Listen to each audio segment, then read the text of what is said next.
سبحان اللہ لا الہ الا اللہ واللہ اکبر سبحان اللہ والحمد للہ ولا الہ الا اللہ واللہ اکبر سبحان اللہ والحمد للہ ولا الہ الا اللہ واللہ اکبر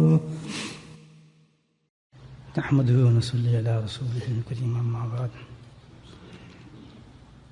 أعوذ بالله من الشيطان الرجيم بسم الله الرحمن الرحيم إن الله وملائكته يصلون على النبي يا أيها الذين آمنوا صلوا عليه وسلموا تسليما اللهم صل على سيدنا مولانا محمد معدن الجود والكرم اللهم صل على سيدنا مولانا محمد وآله ألف ألف مرة اللهم صل على سيدنا مولانا محمد وآله وصحبه وسلم أما بعد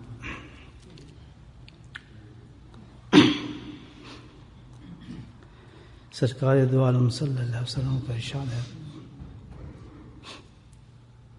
آپ فرماتے ہیں کہ 4 سنتیں ایسی ہیں جو تمام انبیاء علیہ السلام کی سنتیں ہیں، ہم واقف ہیں ان سے الحمدللہ، اور عمل بھی ہے ہم لوگوں کا۔ ختنہ، مسواک، نکاح اور خوشبو، یہ 4 ہیں سنتیں نبی کریم صلی اللہ علیہ وسلم نے ارشاد فرمائے۔ گویا کہ ان میں سے بندہ کسی سنت میں عمل کرتا ہے تو ثواب کے اعتبار سے الحمدللہ آپ اندازہ لگائیں کہ کتنا انسان ثواب حاصل اس میں کر لیتا ہے۔ خوشبو لگانا آپ نبی کریم صلی اللہ علیہ وسلم کی ایک خاص سنت ہے جو آپ نے کثرت کے ساتھ کیا، تو چاہیے اس سنت کے لیے ہر مرد اور عورت اس پر عمل کرے الحمدللہ، اور مرد بھی لگائیں اور عورتیں بھی خوشبو کا استعمال کریں۔ ہاں، اس کی بات یہ ہے کہ خوشبو کے لیے استعمال کرنے کے لیے ایک چیز تو ہے ضروری، اور وہ ہیں خوشبو کے آداب، کہ یہ آداب کیا ہیں اس کی خوشبو کے۔ یہ ایک عمومی جنرل بات ہے کہ اسلام کی تو ویسی خوبیوں سے بھرا ہوا ہے اسلام خود، اس میں خود ایک اپنی بیوٹی اور خوبصورتی ہے۔ تو ایک خوبصورتی جو اس میں اسلام میں یہ ہے کہ انسان کی زندگی کے جتنے بھی افعال ہیں صبح سے لے کے شام تک، وہ اسلام ان تمام امور کو ایک طریقہ بتاتا ہے جس کو کہتے ہیں آداب۔ اگر انسان اس آداب کے مطابق اپنی پوری صبح سے شام تک افعال کو ان آداب کو مد نظر رکھتے ہوئے وہ فعل ادا کرے گا تو وہ عجیب رنگ پیدا ہو جائے گا اس میں۔ یہ فرق ہے ہمارے میں اور غیروں میں، بہت بڑا فرق ہے۔ کام تو انہوں نے بھی وہی کرنے اور کام ہم نے بھی وہی کرنے ہیں صبح سے شام تک۔ جو ضروریات ہماری ہیں وہ ضروریات ان کی بھی ہیں، کھانا پینا، سونا، بولنا، ہنسنا، یہ تو ایک انسانی فطرت میں ہے، چاہے اللہ کو مانے یا نہ مانے۔ تو فرق کیا ہو گیا ان تمام امور کے اندر؟ بہت سمجھنے والی بات ہے کہ ہمارے پاس اس کی گائیڈنس ہے اور ان کے پاس اس کی گائیڈنس نہیں ہے۔ اب فرق کیا ہے کہ جو چیز بغیر گائیڈ کے کی جائے گی تو زہر ہے، وہ دائمی تو نہیں ہو سکتی۔ میں مثال دنیا کے دیتا ہوں آپ کو، مشین لے لیں آپ، واشنگ مشین، اس کی کوئی گائیڈ نہیں ہے پاس، گائیڈ بک ہم استعمال نہیں کرتے، تو ہوگا کیا، بہت جلد خراب ہو جائے گی، پتہ نہیں چلے گا کون سے بٹن دبانا ہے، کیا کرنا ہے، کدھر پاؤڈر ڈالنا ہے اور کس طرح اس کو رنز کرنا ہے، تو الٹے سیدھے جب ہاتھ مارے گا آدمی گائیڈ لائن کے خلاف، کیا وہ ورک نہیں کرے گی، صحیح نہیں کرے گی.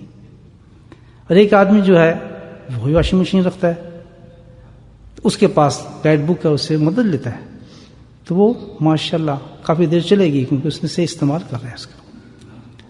اس مثال کو سمجھتے ہوئے آپ دیکھیں کہ جتنے بھی ہمارے زندگی کے معاملات ہیں صبح سے شام تک، اللہ سبحانہ تعالیٰ نے ہمیں اس کی گائیڈ لائن دی ہے.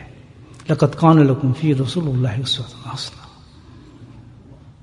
اللہ کی ذات، اللہ تعالیٰ نے نبی اکرم کی ذات کے اندر پوری گائیڈ لائن دے دی ہے ہمیں ہر چیز کی.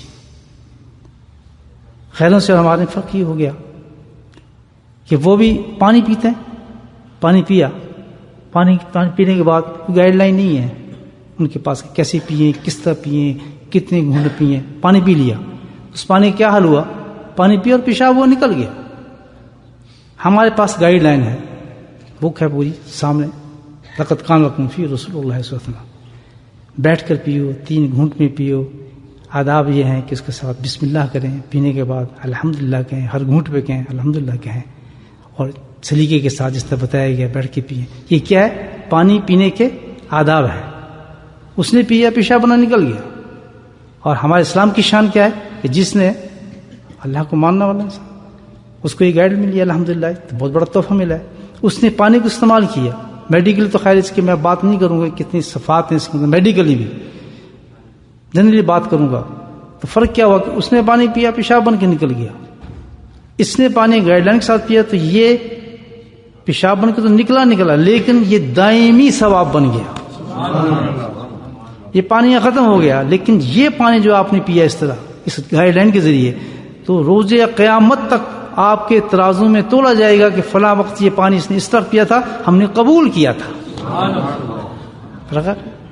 تو یہ اگر زندگی کے ہم ہر پہلو پہ اللہ سبحانہ تعالیٰ نے ہمیں ایک گائیڈ لائن ایسی پریکٹیکلی دی ہے الحمدللہ کہ ہر چیز پر وہ دائمی چلتا ہے، ہمارا ختم نہیں ہوتا.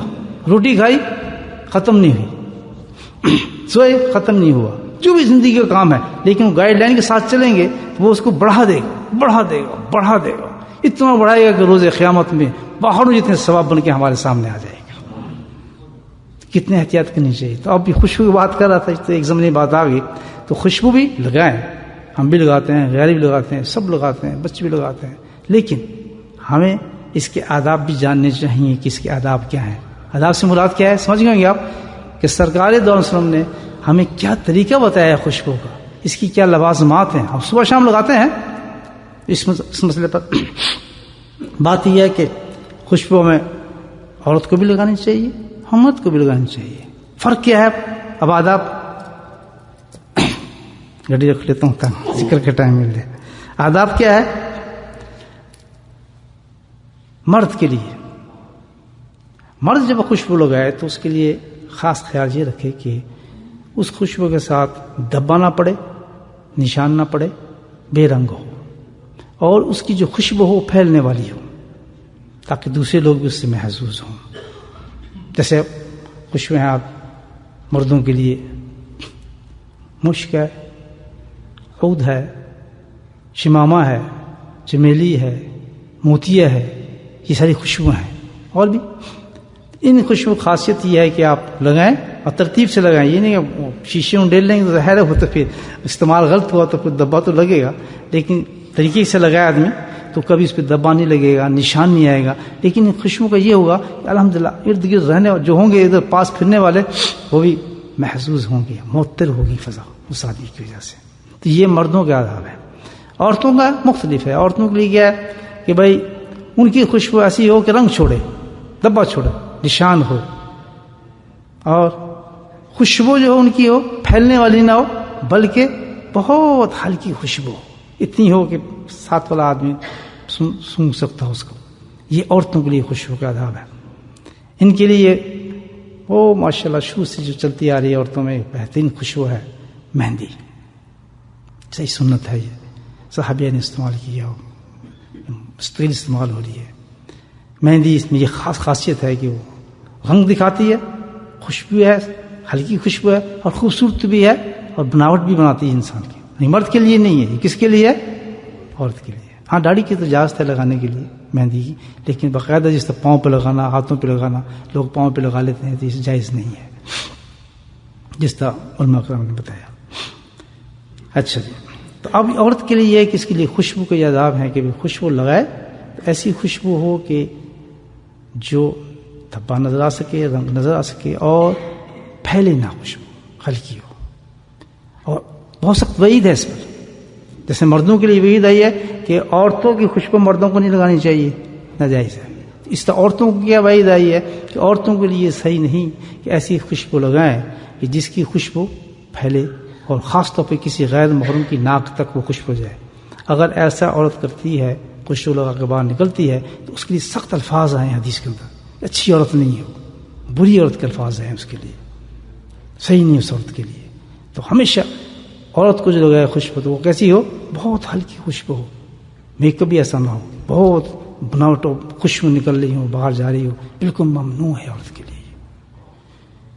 ہاں گھر کے اندر گنجائش ہے، گھر میں اگر غیر محرم نہیں ہے اور خواتین ہے خالی، تو پھر گنجائش ہے عورت کو ایسی خوشبو لگانے کی کہ دوسری سونگنے تو کوئی فرق نہیں پڑتا. تو یہ ایک آداب ہے جو اللہ کے نبی صلی اللہ علیہ وسلم نے خوشبو کے بارے میں بتایا. خود نبی کریم صلی اللہ علیہ وسلم کی ذات گرامی تو مہک ہی مہک تھی، خوشبو تھی آپ کی زندگی.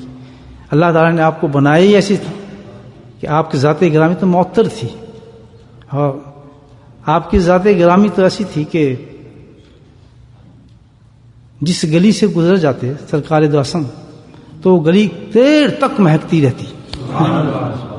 بلکہ واقعات ایسے ہیں کہ پہچان لیا جاتا، اگر ڈھونڈنا پڑتا سرکار دو عالم کو تو خوشبو کے ذریعے سے پہچان جاتے ابھی ابھی آپ یہاں سے گزرے ہیں.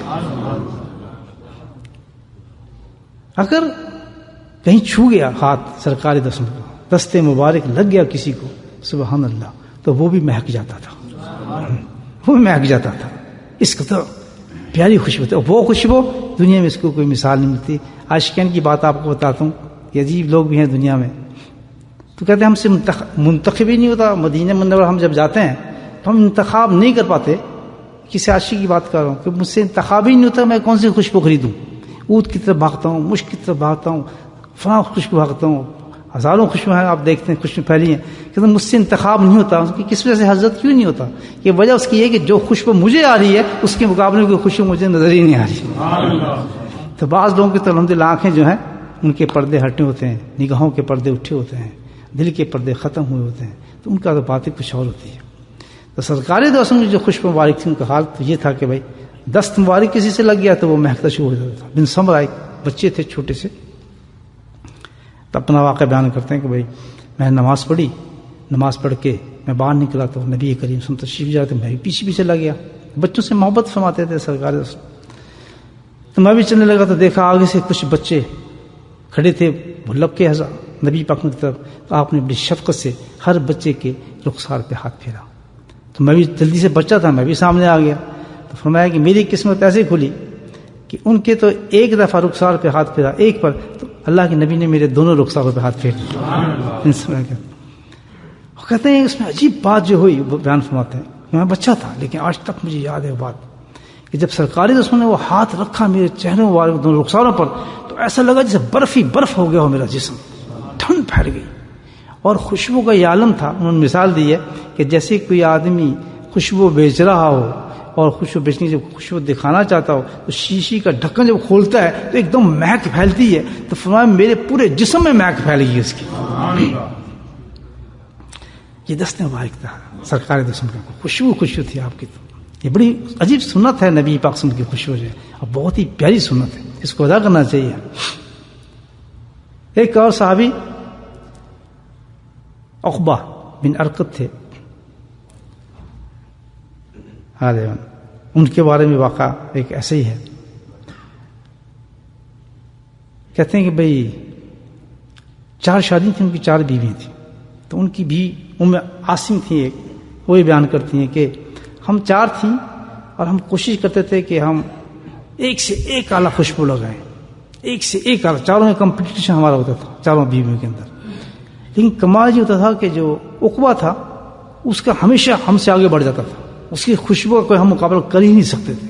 ایک دن میں نے پوچھا عقبہ سے کہ عقبہ یہ تو بتاؤ، ہم نے تجھے کبھی خوشبو لگاتے نہیں دیکھا، ایک چھوٹی سی شیشی تو نے تیل کی رکھی ہے وہ گندی سی، وہ کبھی تو ہاتھ میں مل لیتا ہے، اس کے علاوہ کچھ ہے ہی نہیں، ہم نے اس کو سونگھ کے دیکھا تو خوشبو کا نام ہی اس میں نہیں، لیکن کیا مہک ہے تیرے میں سے کہ ہم تو سب فیل ہو چکے ہیں تیری اس مہک سے، اور باہر بھی ہم نے سنا ہے کہ لوگ تیرے قریب آنے کی کوشش کرتے ہیں۔ تو وہاں سے پڑے کہنا میں تم بتاتا ہوں اس کی بات کیا ہے۔ کہتے ہیں میں بیمار ہو گئی ایک دفعہ اور مجھے پتی اچھل گئی، پتی سمجھتے ہیں انفیکشن ہوتا ہے، کوئی لال لال جسم پہ دھبے ہو جاتے ہیں، آج بھی ہو جاتے ہیں، بچوں کو بڑوں کو ہو جاتے ہیں، تو میرے جسم پہ اتنی پتی اچھلی اتنی زبردست ہے کہ مجھے اس میں بڑی تکلیف ہوئی، جلن اور خارش ہوئی، اللہ معاف کرے۔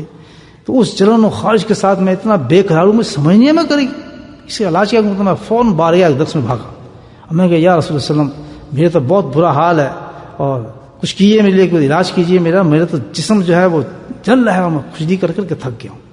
تو آپ نے اس میں فوراً فرمایا الحمدللہ، کہتے ایک بات تم اس طرح کرو کہ اپنے سطر ڈھانپ لو بس اور بالکل کپڑے اتار کے میرے سامنے بیٹھ جاؤ۔ تو میں نے فٹافٹ کپڑے اتارے، صرف اپنے سطر کو ڈھانپا ناف سے لے کے گھٹنے تک، اور میں نبی کے سامنے بالکل بیٹھ گیا تھا۔ آپ صلی اللہ علیہ وسلم نے کچھ دعائیں پڑھنا شروع کی، دعائیں پڑھنے کے بعد آپ نے اپنے ہاتھ پہ پھونک ماری اور اس کے بعد میرے پورے جسم کے اوپر سے لے کے ایک ایک حصے پہ اپنا ہاتھ پھیرا۔ کہتے ہیں وہ ہاتھ پھرتا جاتا تھا اور میرا جسم مہکتا جاتا تھا، اتنا مہنگا کہ میرے پاس کوئی مثال دینے کی نہیں ہے، ٹھنڈ اور مہک پیوست ہو گئی میرے جسم کے اندر، اور جیسے سرکار جسم فارغ ہوئے ہاتھ پھیرنے کے تو بیماری کا تو پتہ ہی نہیں چلا، لیکن وہ میں ہی بدل گیا، ایک باغ بن گیا میں خوشبو کا۔ تو فرمایا یہی وجہ ہے کہ آج اتنے دن گزرنے کے بعد بھی تو میرے جسم سے ایسی خوشبو اب بھی آتی ہے کہ الحمدللہ ہر آدمی میرے پاس بیٹھنے کی کوشش کرتا ہے اور کہتا ہے کون سا تم نے سینٹ لگایا ہے، کون سا پرفیوم لگایا ہے۔ تو یہ نبی اکرم کے ایک معجزات میں سے بڑا معجزہ ہے خوشبو، کہ آپ اس کی ذات گرامی ایسی تھی کہ کوئی چھو جائے وہی تو بہت بڑی ہے۔ پسینہ سرکار دو سم آپ کی رضائی خالہ تھی سلم، تو کبھی کبھی نبی پاک صلی اللہ علیہ وسلم ان کے پاس تشریف لے جاتے تھے، دوپہر کے وقت وہاں گزارتے تھے اور کھانا بھی وہاں تناول فرماتے تھے اور استراحت بھی کرتے تھے، آرام بھی فرماتے تھے۔ تو انہوں نے خاص ایک چمڑے کا آپ کے لیے بستر بنایا تھا اور اس بستر پہ آپ استراحت فرماتے تھے۔ سرکار دو سم کو سوتے وقت پسینہ بہت آتا تھا اور ایسا ہوتا تھا کہ جیسے ماتھے پر موتی چمکتے ہیں نا پسینے کے، اس طریقے سے چمکتے تھے۔ تو وہ کہتی ہیں کہ جب آپ استراحت کرتے آرام فرماتے اور نیند کی حالت میں ہوتے تو آپ کا پسینہ ماتھے پہ آتا، تو میں نے ایک دن سوچا کہ خوشبو اس قدر مہکتی تھی، تو میں نے کہا لو میں ایک کام کرتی ہوں، تو میں نے ایک تنکا لے لیا اور ایک شیشی بنا لی پوری، تو جب آپ آرام فرماتے تو پسینہ آتا تو میں تنکی کے ساتھ آہستہ آہستہ وہ ماتھے مواری کو جو پسینہ ہوتا تھا وہ شیشے میں بھرنا شروع کر دیتی تھی، اور پھر میں کیا کرتی تھی کہ اس شیشی کے جو آتے تھے قطرے جمع ہو جاتے تھے، بڑھ جاتی شیشی، تو جب کہیں شادی کسی کی ہونی ہوتی دولہا دلہن کی، تو میں اتنا جو پرفیوم لاتی اس میں ایک قطرہ ڈال دیتی، تو پھر اس دلہن والوں کو دے دیتی، تو پورے دلہن کے جو جتنے بھی لوگ تھے وہ کہتے کیسی خوشبو ہے، اور سب کے ساتھ مست ہو جاتے تھے خوشبو سے، اور کہنا ہے میرا کاروبار چلنا شروع ہو گیا اور میں خوب الحمدللہ خوشبو بیچتے، ان کو پتہ نہیں چلتا خوشبو آ کہاں سے رہی۔ تو کہنے لگے ایک دفعہ میں ایسے بیٹھے اپنا کام کر رہی تھی، وہ قطروں کو تنکے کے ساتھ شیشی بنی، انہوں نے تو اپنا کام شروع کر دیا نا پرفیوم کا ماشاءاللہ۔ تو نبی اکرم سے آنکھ کھل گئی، تم دیکھا امی سے کیا کر رہی ہے تم، یہ کیا ہے، تنکے ہاتھ میں پکڑا شیشی میں کیا جمع کر رہی ہے؟ یا رسول اللہ میرے ماں باپ پہ قربان ہو، بات ایسے یہ ہے کہ میں بہت دیر سے کر رہی ہوں یہ کام، تو اور لوگوں کو بہت فائدہ ہو رہا ہے۔ کیا کہتے یہ آپ جب استراحت فرماتے ہیں تو آپ کے پیشانی مبارک پر جو موتی چمکتے ہیں پسینے کی، تو میں بڑے آرام کے ساتھ شیشے میں ڈال دیتی ہوں، اور اس کی خوشبو جو ہے آج پورے مدینے میں پھیلی ہے، اور ہر دلہن جو اس خوشبو کو خرید رہی ہے۔ آپ نے مسکرایا کہنے کہ تو بہت اچھا کام کر رہی ہے اور کرتی رہی یہ کام الحمدللہ۔ تو یہ خوشبو نبی کریم صلی اللہ علیہ وسلم کی ہر چیز سے خوشبو آتی تھی، یعنی یہ آپ کا موضوعات میں سے ہے کہ خوشبو گزرے خوشبو، ہاتھ لگائے خوشبو، جسم کے ایک ایک حصے سے خوشبو نبی پاک سے پکتی تھی۔ تو یہ ایسی ایک عظیم سنت ہے نبی پاک صلی اللہ علیہ وسلم کی، جس کو ہر مسلمان مرد اور عورت کو ادا کرنا چاہیے آداب کے ساتھ، کیونکہ اس میں صرف ایک ہی نبی کی سنت نہیں بلکہ کیا ہے، سارے انبیاء کی سنت اس میں آتی ہے۔ اور یہ بھی نہیں بعض دفعہ ایسے بھی ہوتا ہے، واقعات بہت سارے ایسے ہیں کہ نبی کے خواب میں تشریف لائیں، بزرگوں کسی خواب زیارت کرائی ہے، تو جس وقت آنکھ کھلی ان کو دیکھا پورا کمرہ جو خوشبو سے مہک رہا ہوتا تھا، پورا کمرہ مہک جاتا تھا. کیونکہ بزرگان دین کہتے ہیں کہ بھئی وہ خواب میں آنا بھی حقیقت میں آنا ہوتا ہے نبی پاک صلی اللہ علیہ وسلم کا حقیقت میں. تو سارا کمرہ مہکا ہوتا تھا اور عرصے تک مہکتا رہتا تھا. بہت بڑے محدث میں گزرے ابن حجر مکی رحمۃ اللہ علیہ، تو وہ فرماتے ہیں اپنا واقعہ کہ ایک دفعہ میں کثرت سے درود پڑھتا تھا، وہ کہتے ہیں کثرت سے میں درود پڑھتا تھا، تو معمول تھا میرا خاص طور پہ کہتے ہیں جب شب جمعہ ہوتی تھی، جیسے آج کی رات ہے، اس رات میں میں خاص طور پہ اہتمام کرتا تھا درود شریف کا، اور ایک تعداد میں نے مقرر کی ہوئی تھی 500 یا 1000، جیسے کوئی آدمی مقرر کرتا ہے تو پابندی کے ساتھ پڑھتا تھا، کبھی ناغا نہیں کرتا تھا رات میں پڑھنے کا.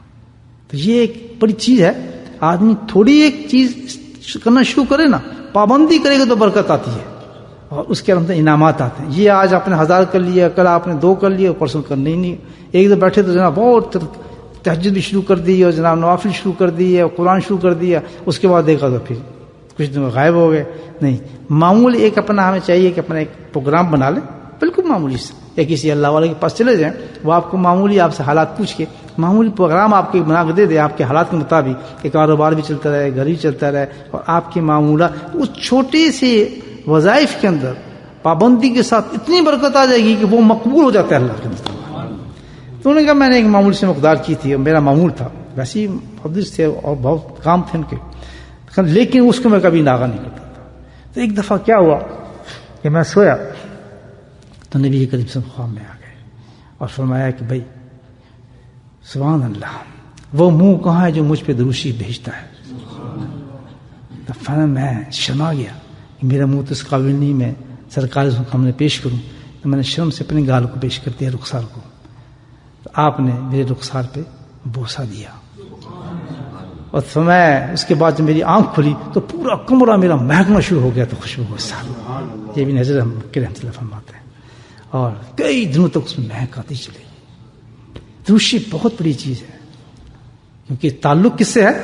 سرکار دو عالم سے. پتہ چلتا ہے کہ نبی پاک میں ہر چیز تعلق جس کا ہو تو اس کی خوشبو پھیل جاتی ہے الحمدللہ، کیونکہ تعلق نبی پاک سے ہے. اب آپ اندازہ لگا لیں کہ سرکار دو عالم کسی سنت پہ اگر انسان جم جائے اور اس کو پکڑ لے تو اس کی کتنی خوشبو ہوگی، اس کا کتنا نور ہوگا، اس سے آپ خود اندازہ لگا لیں. ایک بزرگ تھے فیض الحسن سہارنپوری رحمۃ اللہ، ہمارے حضرت نرم رکعت میرے شیخ حضرت علی مرتضیٰ رحمۃ اللہ علیہ، کیونکہ آپ کا سارا وقت زندگی کا موسٹلی جو ہے سہارنپور اور دیوبند میں گزرا. شاید پہلے میں آپ کے سامنے عرض کیا ہے، بار بار اپنے شیخ کے واقعات عرض کرنے میں میرے دل میں نور آتا ہے. تو آج حبی شب جمعہ انہیں کے ساتھ بیٹھتے تھے تو حضرت نے یہ واقعہ سنایا. تو کیونکہ حضرت کا تعلق شیخ کا تعلق تو وہیں سے تھا، سہارنپور دیوبند، اور اس زمانے میں حضرت کا مطلب تعلق تھا ان لوگوں سے جیسے سہارنپور تھے، سہارنپوری حضرت خلیل احمد سہارنپوری رحمۃ اللہ علیہ، حضرت اشرف تھانوی رحمۃ اللہ علیہ، یہ اس زمانے کے بزرگ تھا صاحب. اور خود حضرت شیخ الحدیث اور میرے حضرت دونوں ہم درس تھے، اور ان کے والد سے حضرت جایا رحمۃ اللہ علیہ، ان سے انہوں نے حدیث پڑھی تھی میرے شیخ نے رحمۃ اللہ علیہ. کیونکہ میرے شیخ کے والد خود بہت بڑے شیخ الحدیث تھے، بھوپال میں، دیوبند میں، ان میں وہ خود حدیث پڑھاتے تھے، حضرت محمد حسین. اور ماشاء اللہ اس کے چشتیہ خاندان کے بہت بڑے اسلاف میں بزرگوں میں تھے، ظاہر ان کے تعلقات تھے آپس میں. تو حضرت رشید الگنگی بھی رحمۃ اللہ کو سمانا تھا اس زمانے خانقاہ میں. تو فرماتے تھے کہ میں اور حضرت شیخ کبھی ایسا ہوتا کہ چھوٹے تھے، بہت چھوٹے تھے، تو کھیلتے کھیلتے خانقاہ ہم چلے جاتے تھے حضرت رشید الگنگی رحمۃ اللہ کے خانقاہ میں. بہرحال کیا نور ہوں گے. میں اپنے حضرت کی بات کر رہا ہوں کہ وہ زمانہ دیکھا، ان لوگوں کی شفقتیں دیکھی، ان کی محبت دیکھی، حضرت سہارنپوری کی محبت دیکھی، ان سے تعلیم حاصل کی، ان کے شاگرد بنے، تھانوی رحمۃ اللہ کے شاگرد بنے. تو الحمدللہ یہ تو ایک بہت بڑا اللہ تعالیٰ کا کرم احسان ہوا کہ ہماری نسبت ان کے ساتھ ہو گئی الحمدللہ. یہ فیض بھی انہی کا ہے جو آج جمعرات میں منڈے میں ٹیوزڈے میں الحمدللہ یہ ذکر کی مجالس ہم کرتے ہیں، تو یہ انہی کا فیض ہے، انہی کی برکتیں پھیل رہی ہیں الحمدللہ. دعا فرمائیں اللہ تعالیٰ یہ پھیلتا چلا جائے اور الحمدللہ اس کو اللہ تعالیٰ خوب ان کے فیضوں کو پھیلائے، اور ہم ناکارہ لوگوں سے بھی اللہ تعالیٰ کام لے اس قسم. تو وہ واقعات بتاتے تھے کہ ایک بہت بزرگ تھے حضرت فیض الحسن سہارنپوری رحمۃ اللہ علیہ، بڑے قابل اور بہت اونچے بزرگ تھے اور یہ اللہ میں شمار تھا. انتقال ہو گیا. آپ کا انتقال جب ہوا تو انتقال کے بعد ان کے کمرے سے خوشبوئیں نہیں جاتی تھی، دور دور سے لوگ خوشبو سونگھنے آتے تھے، مہینہ گزر گیا خوشبو نہیں جاتی تھی. تو ایک کوئی صاحب کہے نانوتوی رحمۃ اللہ سے حیات تھے، تو ان کے پاس چلے گیا کہنے کہ حضرت فیض الحسن صاحب کا انتقال ہوا ہے، وہاں خوشبو کا عجیب عالم ہے اور وہاں سے خوشبو جاتی ہی نہیں، ایسا مہکیں نکلتی ہیں ان کے کمرے سے. تو حضرت مسکرائے کہنے لگے اس کی وجہ تمہیں معلوم نہیں؟ کہتے نہیں وجہ معلوم. کہتے وہ کثرت درود ہے اس کی وجہ. ان کا معمول کہتے ہیں ان کا معمول یہ تھا کہ شب جمعہ وہ پوری جمعرات جتنی رات تھی جمعرات کی وہ سارا درود پڑھتے گزارتے تھے، اور زندگی میں کبھی انہوں نے ناغہ نہیں کیا تھا اس چیز کا. تو کیوں نہ اس چیز کا ان کو صبر ملے کہ جانے کے بعد بھی لوگوں کے لیے خوشبو بن کے آ جاتے ہیں. تو میرے بھائیو یہ خوشبو جو ہے بہت بڑی چیز ہے.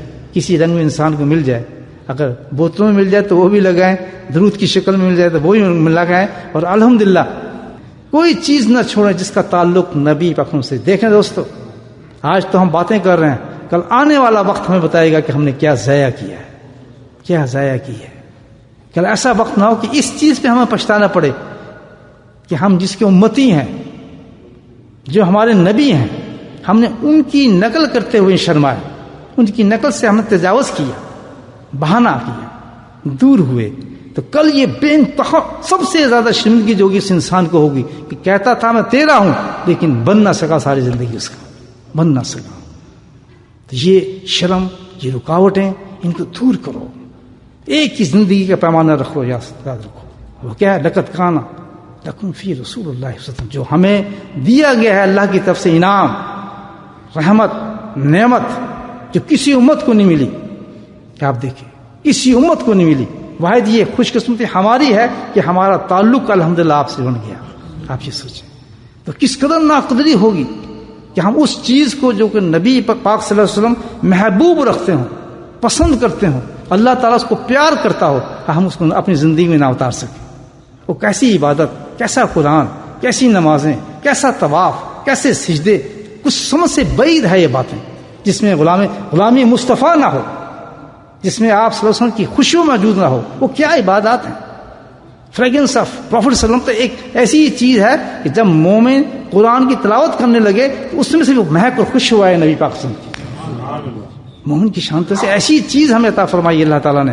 اور کتنی پچھتاوے کی بات ہے کہ سب کچھ ہونے کے بعد بھی ہم اس پہ عمل نہ کر سکیں اور رکاوٹیں ہماری زندگی کے اندر آ جائیں. تو میرے بھائیو، یہ سارے پیغامات ہیں اللہ کے رسول کے. چھوٹی چھوٹی چیزوں کے ساتھ پیغام ہمیں ملتا ہے، یہ چھوٹی چیز نہیں ہے. تو یہ الحمدللہ ایک اور سنت کی طرف بڑھیں اور اہتمام کریں. بزرگان دین کہتے ہیں جس وقت ہم اطر کا اہتمام کریں تو کیسے کریں؟ نیت کریں کہ اللہ تعالیٰ یہ تیری رضا کے خاطر تیرے حبیب کی سنت میں عمل کرنے لگا ہوں، اور اس وقت پھر خوشبو لگائیں. خوشبو کے لیے نبی خاص خوشبو 3 خوشبو آتی ہیں. ویسے ساری خوشبو جو آپ لگائیں، عود آتی ہے، مشک آتی ہے، اور ریحان ایک خوشبو جی بتایا. بس یہ بھی ریحان جس کو مجموعہ بھی کہتے ہیں، مرکب خوشبو بھی اس کو کہتے ہیں. تو یہ خوشبویں آپ استعمال فرماتے تھے. اس کے علاوہ جو خوشبو انسان مل جائے تو خوشبو کے ساتھ پہلی نیت کیا کرے آدمی کہ بھائی خوشبو لگا رہا ہوں اللہ کی رضا کے لیے، میں نبی پاک کی سنت پہ عمل کر رہا ہوں. پھر دوسری نیت کیا کرے؟ یہ بھی کرے کہ دوسری نیت ہماری یہ ہوگی جب ہم خوشبو لگائیں تو پھر کہیں کہ یا اللہ، کیونکہ بعد میں ایک عمل کرنے والا ہوں، نماز کے لیے جا رہا ہوں یا قرآن پڑھ رہا ہوں یا ذکر کر رہا ہوں. خوشبو لگانے کے بعد تو ظاہر ہے ایک مخلوق جو ہم نہیں جانتے، جو ہم نہیں دیکھتے، اور ان کی کمزوری بھی خوشبو ہے. وہ کون ہے؟ فرشتے ہیں. وہ بہت محبت کرتے ہیں خوشبو سے. یاد رکھیں ان کی کمزوری کیا ہے؟ خوشبو ہے. اور خوشبو سے محبت کرتے ہیں. تو میں عمل کر رہا ہوں، یقیناً اس عمل میں فرشتے تو آئیں گے، تو یہ میں ان کی بھی نیت بھی کرتا ہوں تو وہ آئیں، وہ خوش ہوں اور وہ میری اس خوشبو سے محظوظ ہوں. ایک یہ بھی نیت کریں کہ جب میں جاؤں گا مجمع کے اندر نماز میں کھڑا ہوں گا تو ایسا نہ ہو میرے ارد گرد کے لوگوں میں بو ہے یا بدبو ہے یا میری سگریٹ کی بو آ رہی ہو، یا میرے جسم سے بو آ رہی ہو، یا میں دانت کو صاف کر کے نہیں آیا ہوں، یا کوئی پسینے کی بو آ رہی ہو، تو میں یہ نیت بھی کرتا ہوں نیت کہ میں خوشبو لگا جو پھیلے اور میرے دونوں طرف جو میرے بھائی کھڑے ہوں وہ بھی محظوظ ہوں اور معطر ہوں، ان کو بھی لطف ہے سجدے کرنے کے اندر.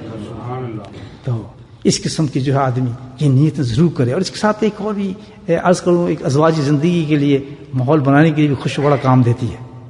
کبھی کبھی ایسا بھی ہونا چاہیے میاں بیوی کے اندر بھی خوشبو استعمال بہت اونچی چیز ہے. کبھی مرد کو بھی یہ موقع ملے کہ نمک مرچ اور مسالوں کے بدلے اس کو بھی کوئی خوشبو سونگنے کا موقع مل جائے، تو عورتوں کو چاہیے خاص طور پر اپنے شوہروں کے لیے اس قسم کی خوشبو استعمال کریں. جب ان کے آنے کا وقت ہو تو کھانے پکانے کی ذرا خوشبو کو نکلنے کے بعد جب خامد گھر آئے تو ایک یہ سنت کا ایک یہ کمال ہے، جمال ہے کہ یہ جو ٹوٹے ہیں ان کو جوڑ دیتی ہے. یاد رکھیں، جہاں سنت کی نیت کے ٹوٹوں کو جوڑ دیتی ہے. تو یہ گھڑی اختلافات ہے، جو غصہ آ رہا ہوگا خامن پہ بیوی کے، جیسے وہ خوشبو لگا کے بیٹھے گی سنت کی نیت سے الحمدللہ خامن اندر آئے گا تو معطر ہو جائے گا، اس کا سارا غصہ ہی ختم ہو جائے گا جو خوشبو. اور عورت کو ثواب تو الگ ملے گا اس چیز کا کہ اپنے خامن کے لیے میں نے خوشبو لگائی، خاص ان موقعوں پر جو خامن کو ضرورت ہوتی ہے بیوی کی. اور خامن کو بھی چاہیے کہ بھائی جب اندر آئے تو کم از کم اپنی بیوی کو بھی خیال کرے، اور سارے گند جو باہر کے ہیں، سگریٹ کی بوئیں اور بسوں کی بوئیں اور دھوئیں کی بوئیں اور ہر قسم کے بوئیں سارے اندر گھستا ہے، تو آخر وہ بھی تو چاہیے کہ خوشبو لے کر آئے. ہمیں بھی چاہیے، مردوں کو چاہیے کہ جائیں تو معطر ہو کر کوئی بہترین خوشبو لگا کر اندر داخل ہوں، تاکہ بیوی کا بد مزاجی ہے تو خوشبو کے ساتھ سنت کے صدقے سے اس کا مزاج کھل جائے الحمدللہ. تو یہ واقعتاً بہت واقعہ ہے. بعض بزرگوں نے جن کے گھروں میں اختلاف ہوتا تھا انہیں خوشبو کا استعمال بتایا، اور اس کے ساتھ کافی گھریلو زندگی کے اندر الحمدللہ انقلاب آیا. تو بہرحال الحمدللہ یہ خوشبو کی آج بات ہوئی ہے، ہم لوگوں کو چاہیے کہ سنت پہ عمل کریں، عورت و مرد انشاءاللہ. اور جب بھی کوئی نیک فعل کرنے لگے، جہاں بھی جانے لگے تو ہماری زندگی کے اندر معمول ہو چیزیں چھوٹی چھوٹی رکھی ہوں، لیکن ایک چیز کا خیال رکھیں کہ کوئی ایسی خوشبو نہ لگائیں تیز قسم کی کہ جس سے سارے لوگوں کو زکام ہو جائے. تو وہ خوشبودار تکلیف ہوگی. یاد رکھیں، ایک تو بدبودار تکلیف ہوتی ہے، تو اس کا خاص خیال رکھیں کہ وہ عام خوشبوئیں ملتی ہیں نا، وہ لگایا تو جناب وہ جو چھینکیں شروع ہو جائیں تو وہ کہیں جی یہ تو خوشبودار تکلیف دے رہے ہیں، آپ کسی کو کیا فائدہ دے رہے ہیں. تو نائس قسم کی خوشبو ہو، خوب چنبیلی ہو، چمپا ہو، گلاب بھی اچھی خوشبو ہے، اس قسم کی خوشبو لگا کے انشاءاللہ آئیں تو خوب بہتر انشاءاللہ ماحول بنے گا. اللہ پاک ہم سب کو توفیق نصیب فرمائے.